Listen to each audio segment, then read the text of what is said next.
ఓం శ్రీ గురుభ్యో నమః. హరి ఓం. ఘనానాం త్వా గణపతిగుం భవామహే కవిం కవీనాముపమశ్రవస్తమం జ్యేష్ఠరాజం బ్రహ్మణాం బ్రహ్మణస్పత ఆనశృణ్వన్నోతభే సిద్ధసాధనం. శ్రీమహాగణాధిపతయే నమః. శ్రీమహాసరస్వత్యై నమః. శ్రీగురుభ్యో నమః. హరి ఓం. జగతం పితరం వందే పార్వతీ పరమేశ్వరం. సర్వం జగదాంబికానుగ్రహగడాక్షఫలసిద్ధ్యర్థం. అందరికీ కూడా పరాభావనవ సంవత్సర శుభాకాంక్షలు. ఈ సంవత్సరం అంతా కూడాను ప్రతి ఒక్కరూ ఆనందకేలి విలాహితాలతో అనుకున్నటువంటి పనులు పూర్తి చేస్తూ ధర్మమైనటువంటి కార్యక్రమాల్లో అత్యంత విరివిగా పాల్గొంటూ సధర్మాన్ని పరిరక్షిస్తూ పరిపూర్ణమైనటువంటి కార్యక్రమాలు దిగ్విజయం గావిస్తూ మీ యొక్క మనోవాంఛనలు పరిపూర్తిగా జగదాంబిగా తీర్చాలని కోరుకుంటూ ఈ పరాభావనవ సంవత్సరం కాలమాన పరిస్థితుల ప్రకారంగా దేశ భవిష్యత్తు ఏ విధమైనటువంటి విధి విధానాలతో ఈ సంవత్సరం ఉండబోతోంది అనేటువంటి విషయాన్ని పంచాంగ శ్రవణంలో మనం వివరించుకున్నట్లయితే కనుక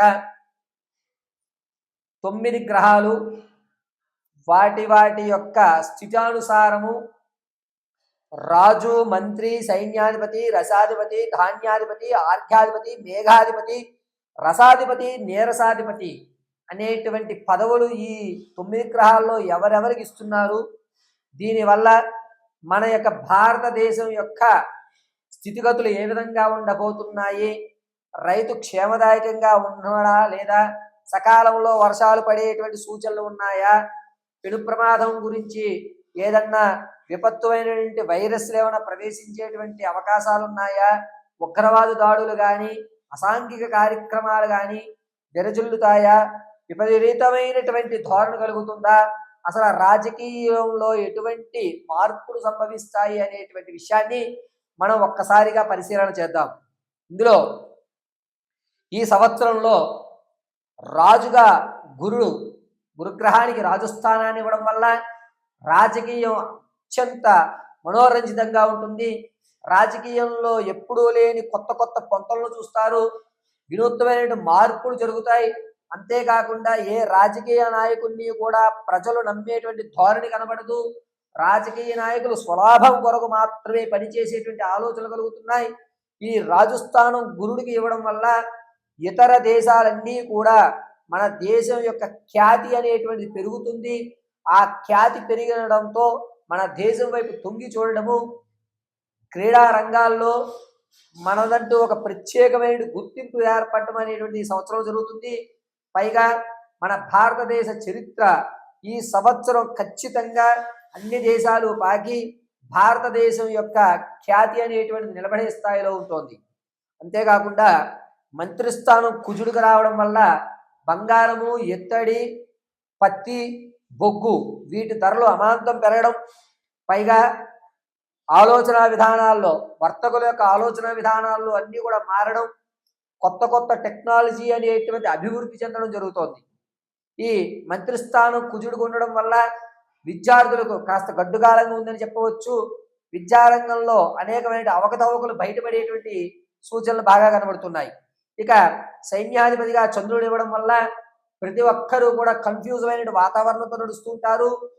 వచ్చేటువంటి మే దగ్గర నుంచి ప్రారంభం చేసుకున్న అక్టోబర్ వరకు కూడాను అనేక రకమైనటువంటి కొత్త వ్యాధులు చెవి చూసేటువంటి విషయం ఈ భారతదేశానికి కనబడుతోంది. ఈ కొత్త వ్యాధులు చర్మానికి సంబంధించి కానీ ముక్కుకు సంబంధించి కానీ అనేకమైనటువంటి ఇబ్బందులు కలిగే విధంగా గోచరిస్తోంది. ఇక సైన్యాధిపతి శుక్రస్థానం ఉండడం వల్ల భారత సైన్యం కొత్త ఆయుధాలను ఎగుమతి చేసుకోవడం, టెక్నాలజీ ఉపయోగించుకోవడం, శత్రు దేశాల మీద జయకేతనం ఎగరవేయడం, మనదంటూ ఒక ప్రత్యేకమైన గుర్తింపు ఈ సైన్యంలో ఉన్నటువంటి ప్రతి ఆర్మీ వారు కూడా ఉన్నతమైనటువంటి ఆలోచన విధానంతో ఉండడం, మన యొక్క ఆర్మీ భద్రత మరి కాస్త పెరగడం అనేది జరుగుతూ ఉంటుంది. ఆర్ఘ్యాధిపతి చంద్రుడు అవుతూ ఉండడం వల్ల పంటల్లో కాస్త ఇబ్బందులు కలుగుతున్నాయి. కొత్త కొత్త పొంగణాలకు వెళ్ళి రసాయనాలతో మాత్రమే పంటలు ఎక్కువ పండేటువంటివి, భూసారం తగ్గిపోయేటువంటి అవకాశం లభిస్తోంది.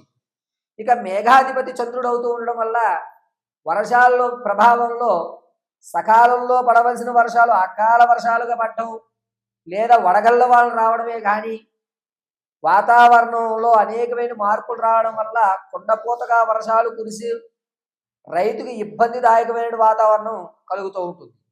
ఇక రసాధిపతి సూర్యుడు అవుతూ ఉండడం వల్ల పళ్ళ యొక్క ధరలు పెరుగుతాయి. అదేవిధంగా చెప్పులు, తోళ్ల పరిశ్రమల యొక్క ధర పెరుగుతుంది. ముఖ్యంగా ఇనుము, స్టీలు, అదేవిధంగా సిమెంటు, వీటి ధరలు ఆకాశాన్ని అందేటువంటి అవకాశం ఎక్కువగా లభిస్తోంది. నీరసాధిపతి గురుడు అవుతూ ఉండడం వల్ల శీతల పానీయాలు, మద్యము, వీటి యొక్క ధరలు కాస్త తగ్గుతాయి. అంతేకాకుండా కొబ్బరి బొండాలని కానీ, శీతల పానీయాలు కానీ, ఈ యొక్క ఆహార పదార్థాలు కానీ రేట్లు కాస్త దిగి వచ్చేటువంటి అవకాశం గోచరిస్తూ ఉంటుంది. ఇక ఈ సంవత్సరంలో ఎక్కడా కూడా గ్రహణాలు అనేటువంటివి లేవు. మన భారతదేశంలో ఈ సంవత్సరంలో 3 గ్రహణాలు కూడా మనకి కనబడటం లేదు. ఎటువంటి నియమాలు కూడా ఈ సంవత్సరంలో పాటించవలసిన అవసరం లేదు. ఇక ముహూర్తాల విషయానికి వస్తే మూడాలు అనేటువంటివి 15వ తారీఖు జూలై నుండి ఆగస్టు 17వ తారీఖు వరకు కూడా గురుమూఢమి, శుక్రమూఢములు కలుస్తున్నాయి. ఈ మూడాలు అనేటువంటి వాటిలో వివాహము, ఉపనయనము, గృహప్రవేశము, మట్టి పనులు, భూమి పూజ, ఈ 5 కార్యక్రమాలు చేయడానికి అవకాశం లేదు. అయితే ఈ సంవత్సరం అంతా కూడాను ఉన్నతమైనటువంటి స్థితిగతులు, మార్పులు అనేటువంటి చర్యలు సంభవిస్తున్నాయి. ఈ సంవత్సరంలో మన భారతదేశ యొక్క ఖ్యాతి పెరగడం, దాంతో పాటుగా అనేక రంగాలలో ఊహించినటువంటి పథకాలు మన వాళ్ళు సాధించడం జరుగుతుంది. భారతదేశ పటుత్వం, భారతదేశం యొక్క గౌరవం అనేటువంటిది ఈ సంవత్సరం దిశలు వ్యాపించి భారతదేశానికి ఒక ప్రత్యేకమైనటువంటి గుర్తింపు మాత్రం లభిస్తుంది. ఈ సంవత్సరం అందరూ కూడా ఆయురారోగ్య మనోవాంఛలు పొందుతూ ఉండాలని కోరుకుంటూ, పరాభావన సంవత్సరం ప్రతి ఒక్కరికి కూడా శుభాన్ని కలగజేయాలని మనస్ఫూర్తిగా జగదాంబిక దుర్గీ కటాక్షం కలగాలని కోరుకుంటూ మీ యొక్క అందరికీ కూడా పరాభావనామ సంవత్సరం శుభాకాంక్షలు తెలియజేయడం జరుగుతుంది. అందరికీ కూడా పరాభావనామ సంవత్సర శుభాకాంక్షలు. ఈ సంవత్సరంలో ఏ రాశి వారి యొక్క ఫలితాలు ఏ విధంగా ఉండబోతున్నాయి, ఏ రాశి వారు ఆర్థికంగా స్థిరత్వాన్ని ఏర్పరచుకుంటున్నారు, ఈ సంవత్సరం అన్నా సరే అప్పుల బాధ నుంచి గట్టెక్కేటువంటి అవకాశం ఉంటుందా, నరఘోష ప్రభావం ఎక్కువగా ఉన్నటువంటి వాళ్ళు ఎటువంటి నివారణలు చేయాలి, అంతేకాకుండా మేషం నుంచి మొదలు పెట్టుకుని మీనరాశి వరకు కూడా ఏ విధమైన ప్రమాదాలు కానీ, శత్రువులు కానీ, అదేవిధంగా మీరు పడేటువంటి అనేక ఇబ్బందుల నుంచి ఏ దేవతామూర్తిని ఆరాధన చేస్తే ఈ సంవత్సరం అంతా కూడా మీకు శుభమైనటువంటి ఫలితాలు లభిస్తాయి అనేటువంటి విషయం. పైగా వ్యాపారాలు ప్రారంభం చేయాలి అనుకుంటే ఈ సంవత్సరంలో ఏ ఏ సమయాల్లో మనం వ్యాపారం ప్రారంభం చేయడానికి అనుకూలంగా ఉంటుంది, ఆ వ్యాపారాలు కూడా ప్రత్యక్షంగా చేయాలా, పరోక్షంగా చేయాలా అనేటువంటి విషయం. తాత ముత్తాతల నుంచి లభించేటువంటి స్థిరాస్తి చరాస్తులు ఏవైనా సరే ఈ సంవత్సరం మనం అందిపుచ్చుకుంటగలుగుతామా లేదా, ఎటువంటి ప్రమాదాల నుంచి మనం బయటపడడానికి ఏవైనా మార్గాలు ఉన్నాయా అనేటువంటి విషయాల్ని మనం ఈ పరాభావన సంవత్సరంలో ఏ రాశి వారి ఆదాయం, వ్యయం, రాజపూజ్యం, అవమానాలు ఏ విధంగా ఉండబోతున్నాయి, ఎవరితో ఎవరు ఏ విధంగా ప్రవర్తిస్తే మన పనులు అవ్వేటువంటి అవకాశాలు లభిస్తున్నాయి, ఈ సంవత్సరం మొత్తానికి కూడా ఉన్నతమైన స్థితిగతులు పొందేటువంటి రాశి ఎవరు అనేటువంటి పూర్తి విషయాల్ని మనం ఒక్కసారి కనుక చర్చించుకుంటే ఆ చర్చలో మేషం నుంచి మొదలు పెట్టుకుని మీనరాశి వరకు కూడా ఆదాయ, వ్యయ, రాజపూజ్య, అవమానాలతో పాటుగా విదేశీ యాగం కానీ, ఇంతకుముందు మీరు విడిచిపెట్టిన బంధాల వల్ల కానీ, కొత్త పరిచయాల వల్ల మీకు కలిగేటువంటి అద్భుత అవకాశాలు కానీ ఏమున్నాయి, ఏమి లేవు అనేటువంటి విషయాన్ని మనం ఏ రాశి వారికి ఆ రాశిగా విడివిడిగా ఎట్టి పరిస్థితుల్లోనూ ల్యాగ్ లేకుండా సింపుల్గా చిన్నగా మనం వివరణ తెలుసుకుందాం. ఈ వివరణ కేవలం గోచార రీత్యా మాత్రమే మీకు తెలియజేస్తున్నాను, వ్యక్తిగతమైన జాతకం కాదు, కేవలము గోచార రీత్యా మాత్రమే మీకు తెలియజేయడం జరిగింది. దీన్ని దృష్టిలో పెట్టుకోండి.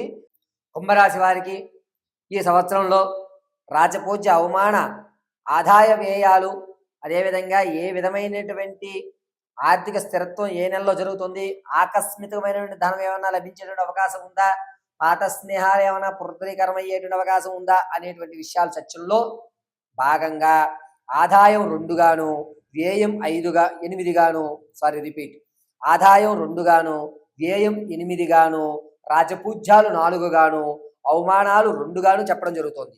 ఈ యొక్క కుంభరాశి వారు ఈ సంవత్సరం అంతా కూడాను ప్రథమాంకం చాలా అద్భుతంగా ఉంటుంది. ద్వితీయాంకంలో కొన్ని ఇబ్బందులు ఏర్పడుతున్నారు. ప్రథమాంకంలో ఏ పనన్నా సరే చాలా ఆనందంగా ఉత్సాహంగా ప్రారంభం చేస్తారు. అనేకమైన ఇబ్బందులు మిమ్మల్ని చుట్టుముడుతున్నా సరే మీరు ఏది చెయ్యాలన్నా మొదటి అంకంలో పూర్తి చేసేస్తారు. ద్వితీయాంకంలో కొన్ని ఇబ్బందులు కలుగుతున్నాయి. ఆర్థికంగా తాత ముత్తాతల నుంచి లభించేటువంటి ఆస్తి కూడా ఏప్రిల్ మే జూన్ నెలల్లో మాత్రం మీకు లభిస్తోంది. ఒక స్థిరమైనటువంటి ఆర్థిక ప్రణాళిక మీకంటూ నిత్యము అంటే నెల నెల ఇన్కమ్ జనరేట్ అయ్యేటువంటిది కూడా ఈ 3 నెలల్లోనే సంభవిస్తుంది. రాజకీయ నాయకులకు జనంలో ఆదరణ ప్రథమాంకంలో ఇబ్బందిగా ఉంది, ద్వితీయాంకంలో కలిసి వస్తుంది. విద్యార్థులకు కూడాను ప్రథమాంకం మాత్రమే అద్భుతంగా ఉంది, ద్వితీయాంకంలో అనేకమైన ఇబ్బందులు కలుగుతున్నాయి. వివాహం కొరకు చూసేటువంటి వారికి ద్వితీయాంకం అద్భుతంగా ఉంటుంది, ప్రథమాంకం అనేకమైన ఇబ్బందులు కలుగుతున్నాయి. సంతానం కొరకు చూసేటువంటి వారికి జూలై వరకు కూడా ఇబ్బందిగానే ఉంది. జూలై తర్వాత శుభవార్త ఖచ్చితంగా వినడం జరుగుతుంది. వ్యాపారం ప్రారంభం చెయ్యాలి అనుకున్నటువంటి వారు ఆగస్టులోగా ప్రారంభం చేయండి. ఆగస్టు దాటితే మీరు ఇబ్బందులు పడతారు. ఆగస్టు లోపు మీరు వ్యాపారం చేసుకుని అద్భుతంగా మీకు కలిసి వచ్చేటువంటి సూచనగా చెప్పవచ్చు. పైగా రియల్ ఎస్టేట్లో కానీ స్టాక్ మార్కెట్లో కానీ ధనాన్ని వెచ్చించాలి అనుకుంటే జూన్ జూలై నెలలో అద్భుతంగా వీరు ₹1 తినేటువంటి అవకాశం గోచరిస్తోంది. ఈ యొక్క కుంభరాశి వారు ఆరోగ్యం విషయంలో కొంచెం జాగ్రత్త వహించండి. గొంతుకు సంబంధించి అదేవిధంగా కాలేయానికి సంబంధించి కొన్ని ఇబ్బందులు ఏర్పడుతున్నాయి. కాబట్టి ఈశ్వరారాధన అద్భుతంగా వీరికి కలిసి వస్తుందని చెప్పవచ్చు. విదేశాలకు వెళ్ళాలని కోరిక ఎవరికైతే ఉందో ఆగస్టు నుంచి ప్రారంభం చేసుకోండి, అద్భుతంగా కలిసి వచ్చేటువంటి సూచనగా చెప్పవచ్చు.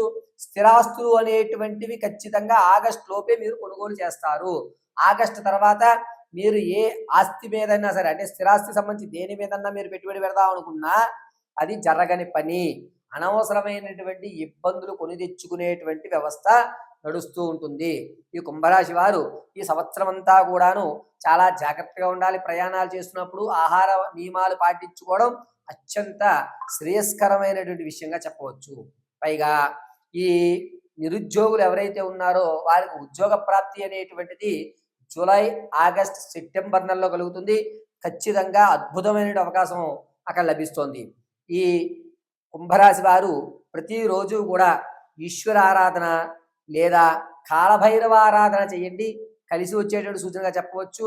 మీ యొక్క మెల్లో 5 ముఖాల రుద్రాక్ష కానీ లేదా 7 ముఖాల రుద్రాక్ష కానీ ధరించండి. కుంభరాశి వారి స్థితి మారేటువంటి అవకాశం లభిస్తోంది. భార్యాభర్తల మధ్య కొన్ని ఇబ్బందులు అయితే ఎదుర్కొంటున్నారు. దీనివల్ల కోర్టు వరకు వెళ్ళేటువంటి అవకాశం ఎక్కువగా గోచరిస్తుంది. ప్రథమాంకంలో మాత్రమే వీరికి కలిసి వచ్చేటువంటి సూచన, ద్వితీయాంకంలో ఎక్కడా కూడా కలిసి వచ్చేటువంటి సూచన కనిపించడం లేదు. కావున ఈ కుంభరాశి వారు మీ యొక్క స్థితిగతులు మార్చుకోవడానికి, వ్యక్తిగతమైన జాతకాలను తెలుసుకోవడానికి కింద స్క్రోల్ అవుతున్న నెంబర్ని మీరు సంప్రదించండి. ప్రతిరోజు కూడా భస్మాన్ని మాత్రమే అడ్డంగా ధరించడం చెప్పదగ్గ సూచన. ఇప్పటి వరకు కూడా మనం ఈ పరాభావనవ సంవత్సరంలో జరిగేటువంటి రాశి యొక్క ఫలితాలన్నిటివి గోచార రీత్యా మాత్రమే చెప్పడం జరిగింది. వ్యక్తిగతంగా మీ యొక్క జాతకాన్ని తెలుసుకోవడానికి కింద స్క్రోల్ అవుతున్న నెంబర్ని సంప్రదించండి. మీ యొక్క జాతకంలో ఎటువంటి దోషాలు ఉన్నా వాటిని అధిగమించడం ఎలాగా, విద్యార్థులు ఉన్నతమైన చదువులు చదువుకోవడానికి ఏ మాలను ధరించాలి, ఉద్యోగ ప్రాప్తి కలగాలి అంటే జాతకంలో ఏమన్నా ఇబ్బందులు కలుగుతున్నాయా, విదేశాలు వెళ్ళాలి అంటే కనుక ఏది శుభమైనటువంటి సమయంగా ఉంటుంది, అంతేకాకుండా మీ యొక్క జాతకంలో అనేకమైనటువంటి ఇబ్బందుల నుంచి ప్రమాదాల నుంచి తప్పేటువంటి అవకాశం ఎప్పుడు ఉంది అనే పూర్తి విషయాన్ని అంతటినీ కూడా పరిశీలించి చెప్పడం జరుగుతుంది. ఒకవేళ మీకు కనుక date of birth, time, place of birth తెలియకపోతే మీ యొక్క ఫోటో ఆధారంగా మీ జాతకాన్ని విశదీకరించి వివరించి చెప్పడం జరుగుతుంది. చాలా వరకు ఆరావాలి కుంకుమ కానీ లేదా సుగంధపరమైన చందనం కానీ మీకు కావాలి, ఆ యొక్క పాజిటివ్ వైబ్రేషన్ నేను తీసుకోవాలనుకుంటే కింద ఉన్న నెంబర్ని సంప్రదించండి. ఆ కుంకుమని మీకు పంపించడం కూడా జరుగుతుంది. సర్వము శ్రీ పరమేశ్వర అనుగ్రహం వస్తు.